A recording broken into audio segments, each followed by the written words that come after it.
Hello बच्चों, let us read this question. Is it possible a particle acted upon by an unbalanced force is still non-accelerated?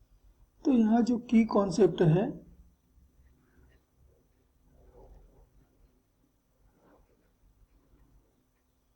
वह है second law of motion.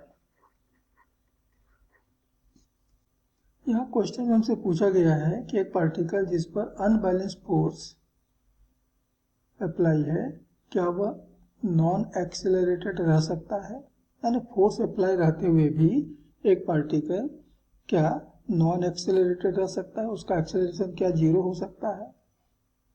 तो इसका answer होगा, जवाब होगा no, it is not possible. ऐसा क्यों है, चलिए इसको एक्सप्लेन करते हैं। इसके लिए हम सेकंड लॉ ऑफ मोशन में आते हैं। तो from second law of motion,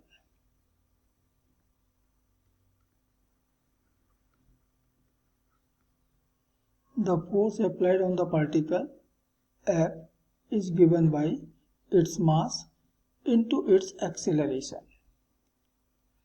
अब यहाँ देखिए कि फोर्स तो अप्लाई है, means force is not equal to zero. तो इक्वेशन का लेफ्ट हैंड साइड यदि नॉन जीरो है तो राइट हैंड साइड भी नॉन जीरो होगा। अब राइट हैंड साइड में मास है तो किसी पार्टिकल का मास ये भी नॉन जीरो होता है, कुछ ना कुछ इसकी वैल्यू होती है। अब यदि F नॉन जीरो है, M नॉन जीरो है, तो सर्टेनली A भी नॉन जीरो होगा। अर्थात पार्टिकल के पास कुछ न कुछ एक्सेलरेशन तो होगा। There is always some acceleration in the particle when it is acted upon by an unbalanced force. और इसलिए वो नॉन एक्सेलरेटेड नहीं रह सकता, और इसलिए हम कह रहे हैं कि no, it is not possible. And therefore if a particle is acted upon by an unbalanced force,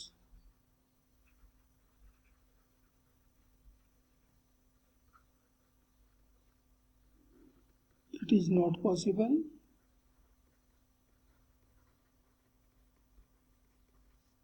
that the particle remains